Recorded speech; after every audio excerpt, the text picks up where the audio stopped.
Hey guys, what is going on? Draven here with another Metal Fan Reacts video.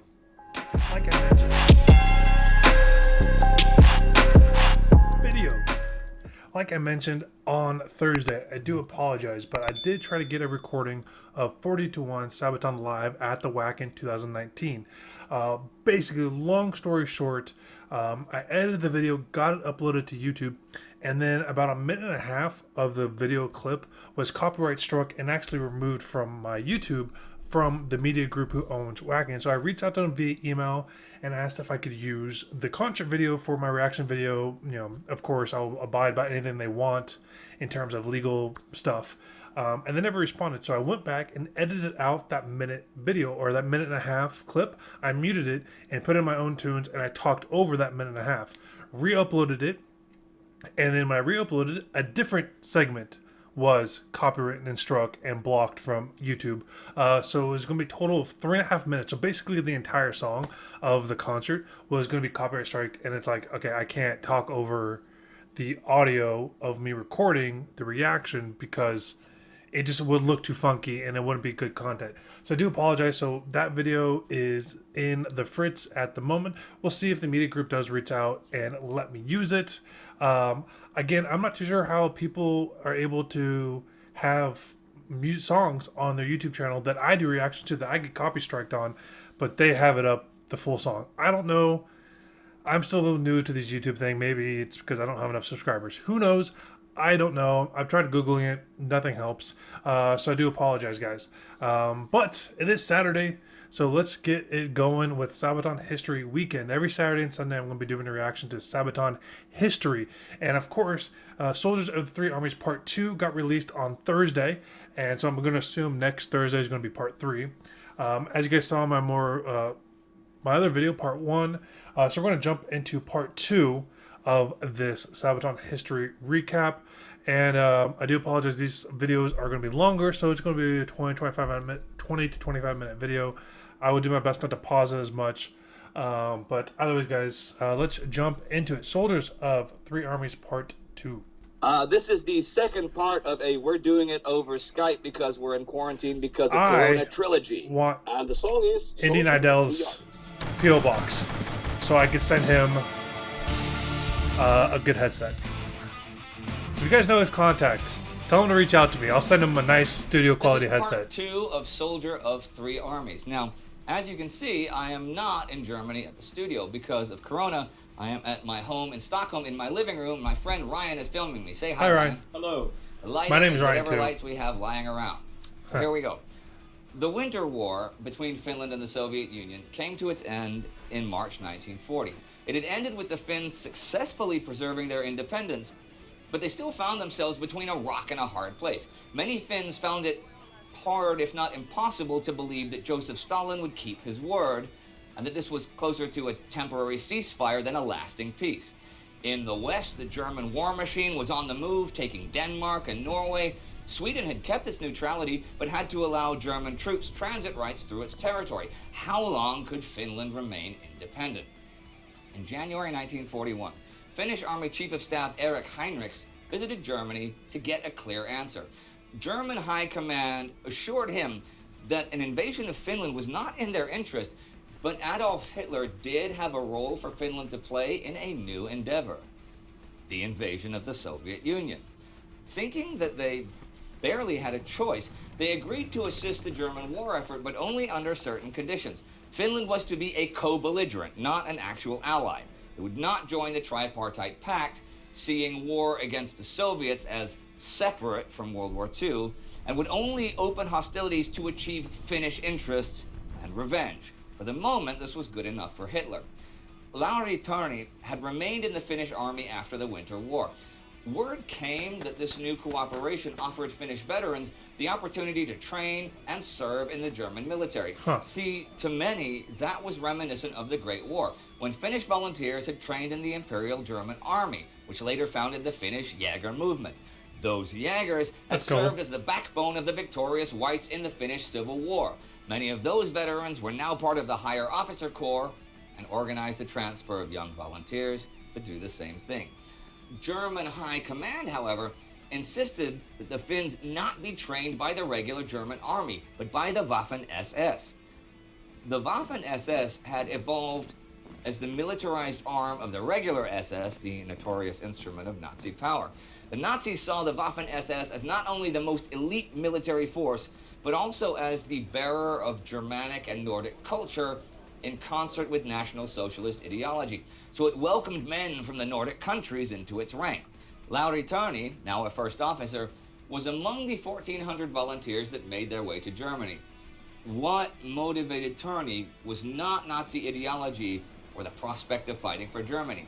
He was a soldier, not a politician nor an idealist. He hated communism, he hated the Soviets who had invaded his homeland and even taken his family home, but there's no evidence that he endorsed fascism of any kind. It was for him an opportunity to train alongside what many saw as the elite of Europe, a cadre full of highly motivated and determined young men, equipped with the best weapons and trained by the best commanders. Or so he thought. He reached Germany in mid-June 1941 and was then sent to Vienna. Now wearing the death's head and the black uniform of an Untersturmführer, he began a brutal training regimen that honed his skills as a light infantry leader. But when Germany invaded the Soviet Union and Finland reopened the Northern Front against the Soviets, Tarni wanted to join the fight, not for Germany, but for Finland.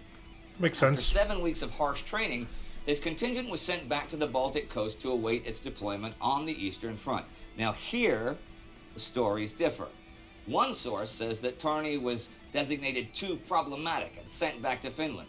Another says he smuggled himself on board a ship. Either way, by late July, Lauri Tarni found himself back in Finland and immediately headed for Karelia. The Finnish army was advancing deep into Soviet Karelia, taking back the territory Finland had lost in the Winter War. Tarni now joined up with the 8th Light Infantry of the 1st Division. He made good use of his Waffen-SS training and was even assigned to lead a unit of captured Soviet tanks. Soon he was seen driving far ahead, throwing grenades into the Soviet lines. The first 6 months of the Continuation War, as it would be called, went well for the Finns. That's a weird term. Viipuri, Tarni's hometown, was liberated and his family returned to their old home. By then, the Finnish army had pushed far into Soviet territory. Many hailed them as liberators from the communist yoke, but, there was also the realization that they were the aggressors now. The Germans urged them on further to close the siege of Leningrad, but Finnish Commander-in-Chief Mannerheim refused. They had advanced enough and would instead create a new defensive line. In December 1941, 2 years after fighting the Winter War, Tarni once again led infiltration and reconnaissance missions. Sorry, so when they mention dates and stuff like that of different wars and battles, I'm visualizing in my head when the U.S. gets involved. So December 1941 is when Pearl Harbor happened with Japan and the United States, and that's kind of what really kicked into gear World War II, or basically what is called World War II. I believe, and I may be mistaken, I believe World War II was called World War II before the United States got involved. I'm not 100% on that because I don't believe Japan was considered part of the war just yet. But December 41 is when the United States got officially involved in the war, and I think that's when it became the World War II. Excuse me, I've been saying World War I. World War II. I'm not 100%, but I think that's when we officially get involved. Missions deep into the enemy lines. Crossing frozen lakes and skiing through the snowy countryside, they bypassed Soviet outposts, trying to locate their supply depots instead. Tarni led a team of highly skilled veterans, demolitionists, sharpshooters, hand-to-hand combat It's specialists. weird that he's holding the gun that way. His men proudly sewed an orange T on their uniforms, identifying themselves as part of Detachment Tarni. Tarni himself was becoming a living legend.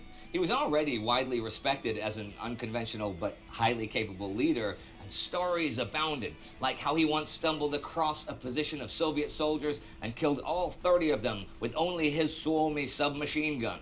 The gun, it was said, was as unpredictable as its wielder. But even the That's enemy a gnarly knew legend his to name. be about. Soviet propaganda frequently broadcast that they wanted Lauri Tarni dead or alive. The bounty on his head was soon raised to 3 million Finnish marks.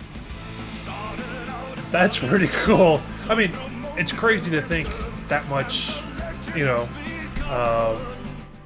with that much violence involved in this guy, but the entire Soviet army knew your name and put a 3 million Finnish reward on you. By March 1944, that's insane. Though, that's so cool. It had become pretty clear that the German army was facing collapse on the Eastern Front, and even the siege of Leningrad had been lifted. It was only a matter of time, and Finland needed a way out. For months, Finnish politicians tried to get Stalin to agree to a new peace treaty, but no dice. Now the Soviets were becoming more aggressive. The more ground the Germans lost, the more the pressure on the Finnish front increased. Then in June, Finland once more saw itself against overwhelming odds as a huge Soviet offensive began to knock the Finns out of the war. Over 10,000 pieces of Soviet artillery opened up on Finnish positions all over the Karelian. Sorry, it was defaulted to was, as not 720. Always, in the thick of fighting. Moving from division to division, his unit served as a fire brigade, counterattacking the Soviets wherever they broke through.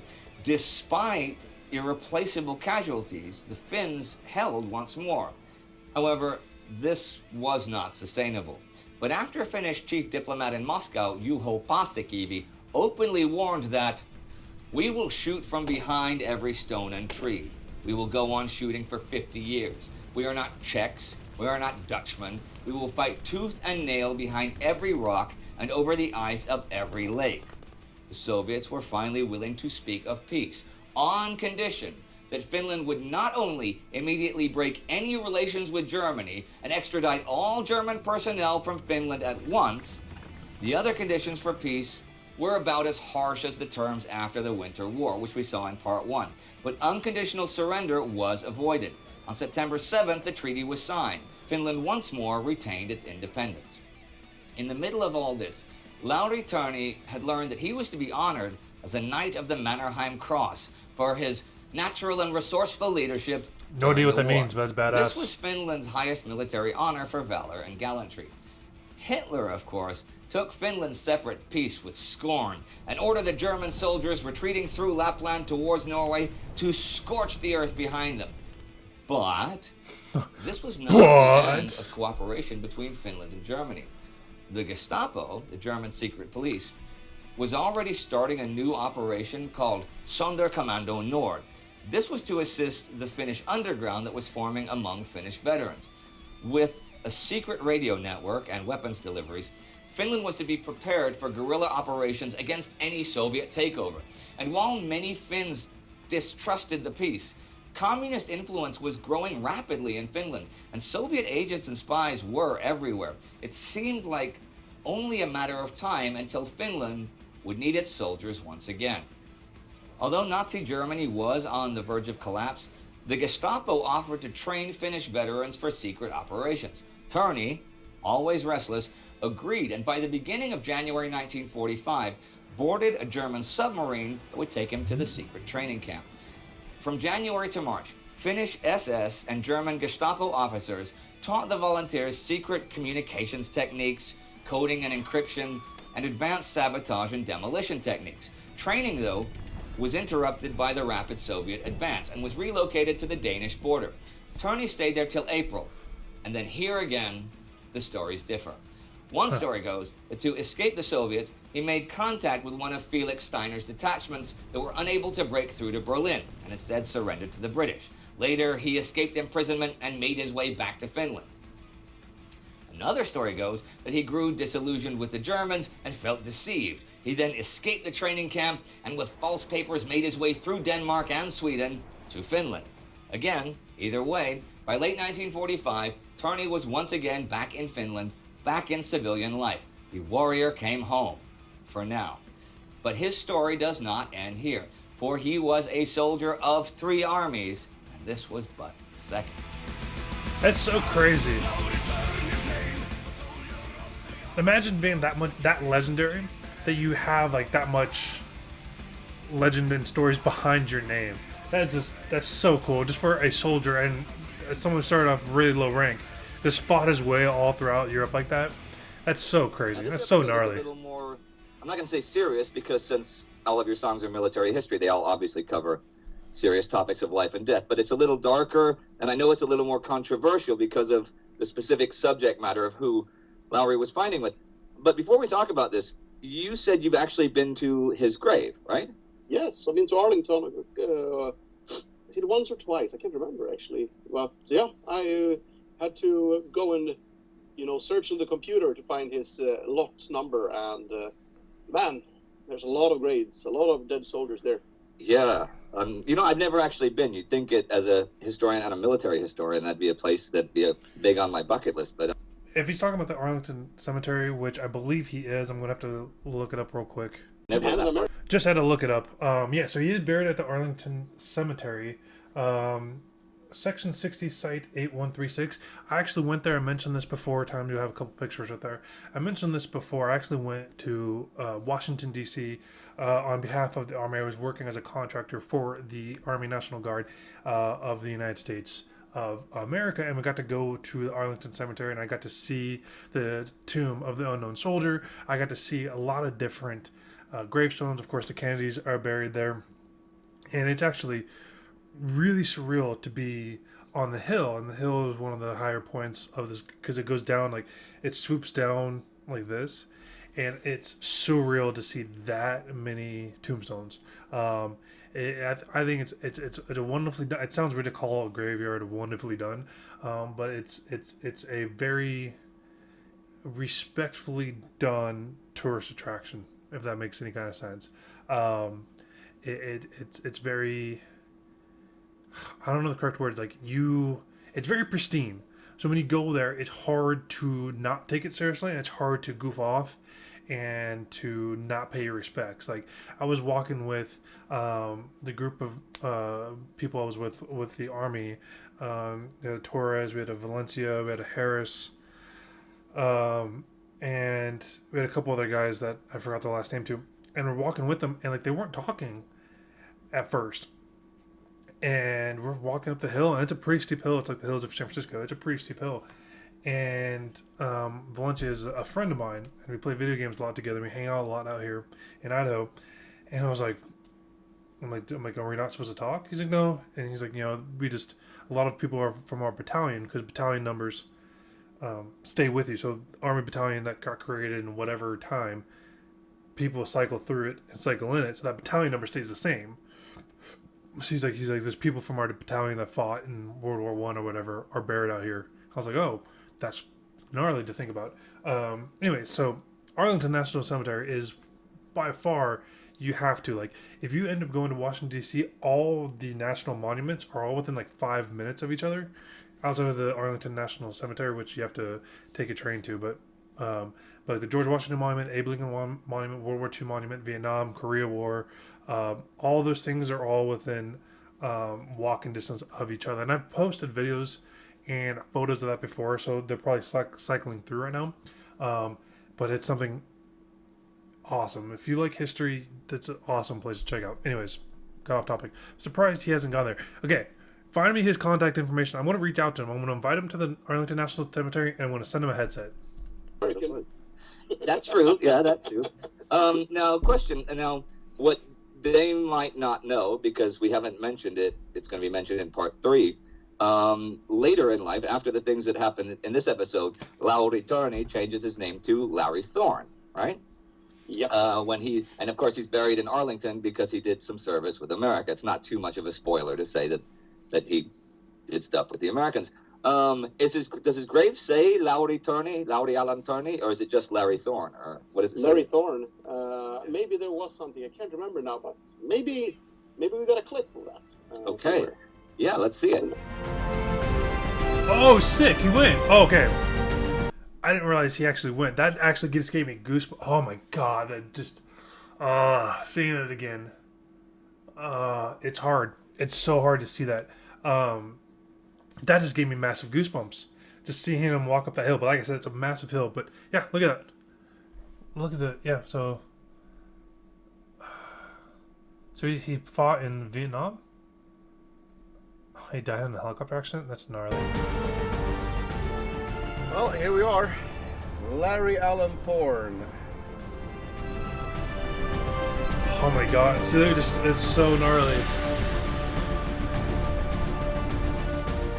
So is that something you or the whole band or some of the band does a lot? Like I know you visit military sites, but particularly memorials and graveyards and stuff? Yes and no. I mean, we did a whole lot Oh. when we were done, actually, when we were there. Sure. I love to see these places. It's a matter of respect, Yeah. especially if it's people we sung about. Yeah. But also, at the same time, I don't really want to do it on a show day. It's a bit of a party pooper, if you know Oh what I mean.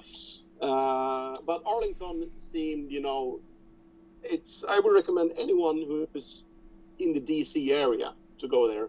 I wouldn't say travel from halfway around the world to see Arlington, but if you're in the area, I disagree. it's, Go. That's one the of Tomb of the bucket Unknown list Soldier. things to do. Artie Murphy there, you got JFK. Yeah, I went there. I mean, thousands upon thousands Kennedy's. of graves. And the grave of Ah. the unknown soldier, which I is went there. still being watched, even though of the coronavirus. I saw actually on the news. And which is Great. interesting is we did the Diary of an Unknown Soldier 2 weeks ago. That episode came out, so it's pretty Oh, yeah. recent for us. So anybody out there that didn't see it, it's a pretty good episode about I don't think how I did a the whole reaction to that. concept of memorializing the unknown soldier Oh, yeah, as an yeah. everyman came out. But hey, interesting point. You say you don't want to do it, when you're on tour and when it's a show day. If you have let's say you have a tour from March 1st to March 31st through South America, how many free days would you have in a 31-day? I mean, is it like only 4 or 5, or is it like 12 or 13? That would depend. If we were on a tour bus on a month, we would do about 22, 23, 25 shows maybe. Jesus. Okay. We do Yeah, average that's- about 5 shows per week. If we're going to do Russia or South America, it's a lot of fly shows. So, and that means the days off are also travel days. And sometimes when you travel in between, you have to connect in some main airport hubs. So Sure. there will be a bit fewer. I think 1 month in South America, we're talking 18 to 20. Okay. Well, that's cool. So yeah, you can spend 10 days looking at war memorials. Yeah.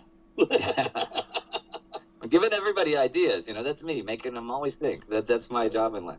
But hey, back to something else I wanted to ask you about. A lot of people view it as controversial that Finland fought the continuation war, not as an ally of Nazi Germany, but as a co-belligerent. Some don't, some do. It makes perfect sense to me. I mean, you had to do what you had to do to survive. invaded Finland. Germany was actually the only European country that had treated Finland decently in any way during the Winter War. France and England were real jerks. If you go to my World War II channel and follow the Winter War, you'll see that the people that were supposed to be start watching supporting his them videos failed to support them. But I understand also more. because it is Nazi Germany, it is Adolf Hitler's Germany, and people say, how can you ally yourself to such monsters? Although it wasn't entirely apparent until after the invasion of the Soviet Union. Right, what and that's another monsters thing they too that actually people. were. So I don't want to talk over them. That's another thing too that when we talk about World War II and we talk about Adolf Hitler, we know exactly who he was and the kind of stuff he did to the religious communities, as Judaism and people who were homosexual and stuff like that, and all the concentration camps and all the atrocities that Adolf Hitler and the SS and the Third Reich did. We know that now, but the soldiers, most, if not all, up until 1945, 1946, they had no idea that stuff was going on. They had rumors, they thought they knew, but they had no idea exactly the extent of what was going on. So you have to remember, when people say, oh, they allied with Hitler, it's like, how can you have allied with Hitler? It's like, well, they didn't know the kind of crap he was doing at the time. They didn't know that. Extreme views, yes, but like it's one of those things where it's like, you have to pretend like you didn't know that. And you see this massive Soviet army about to take over your country who, if you couldn't hold them off, they may have just completely destroyed your country, kicked you out of your house, who knows what. Germany was offering an alliance, kind of, to stop the Soviet army. So it's like, you kind of have to be like, yeah, you don't want to be, like, you don't want to ally yourself with a bully, but if the bully's bigger than you and he's going to stop you from being bullied by other bullies, it kind of makes sense. But what do you say about that? Well, in a sense, it doesn't really matter because we're storytellers, not commentators on these things. I mean, we're not Okay, that's doing fair. this to spread any propaganda to say what's right or wrong. We want to tell the most interesting stories Right. from the point of view we find the most interesting. And in this case, I would have to say Lauri Alanterni really qualifies because, what he did in his life as a soldier really qualifies him to be, you know, remembered especially in a the Sabaton stuff song. this week. You know, the stuff that we heard about today. We're like going to Germany and getting trained, and not being in the, you know, the Germans not having them trained by the army, but by the Waffen SS. And that's it gets weird. You know, I think this episode is definitely going to inspire people to dig around and dig a little deeper into it. Like Let's I just save said the a rest minute of the ago. stuff we have to say about Lauri Alanturni or Larry Thorne until part 3 of, what's the name of this song? Soldier of 3 armies. See you next time. Take care. All right, everyone. Thank you very much for watching, and thank you so much for the Thank support from you, the community. everyone, for watching, and thank you for making that video. So, like I said, these videos are super long, so I do apologize, but these history videos are just super in-depth, and I love diving into them. They mentioned the Arlington Cemetery, of course, and they actually spent a decent amount of time on that. And I got a chance to go there, and if you get a chance, I strongly recommend anyone having that opportunity to go to the Arlington Cemetery to do so. But what great information, again, that so much stuff I'm learning in these, through the Sabaton songs and the Sabaton history channels. I knew Finland had a role in World War II.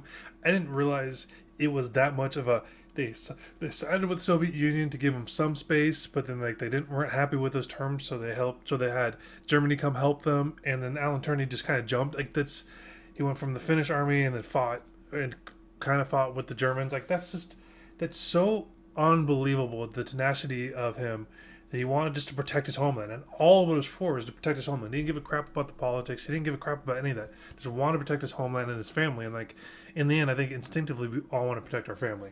So I think that was fantastic episode. So thank you guys again for recommending it. More Sabaton history songs coming to you tomorrow, and we'll see what kind of happens with the Sabaton reactions going forward in terms of their songs. If I can't do their live ones, I don't know what else to react to. So there'll be other bands I'm going to be throwing up there and stuff like that. Either way, guys, you have yourself a wonderful day. Wash your hands. Of course, like I mentioned, my website, my Twitch address is in the description below. I appreciate you all. Make sure you guys like, comment, and subscribe. You have yourself a wonderful day. Peace.